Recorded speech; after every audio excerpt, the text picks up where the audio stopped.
you don't need to step out of your house and find the nearest hot dog cart because we are going to show you how to make this simple, yet terrific tasting hot dogs and kraut.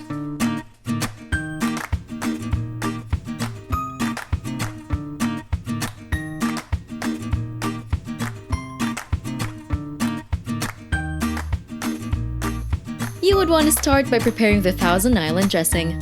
Make it by combining the mayonnaise, chili sauce, white onion, green bell pepper, dill pickle, and parsley in a mixing bowl.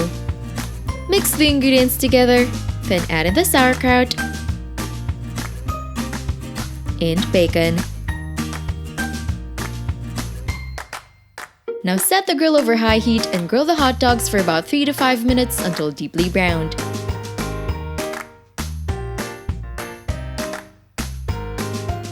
Once cooked, place a piece of hot dog on a toasted bun and spread the sauerkraut mixture. Top it with Dijon mustard and serve.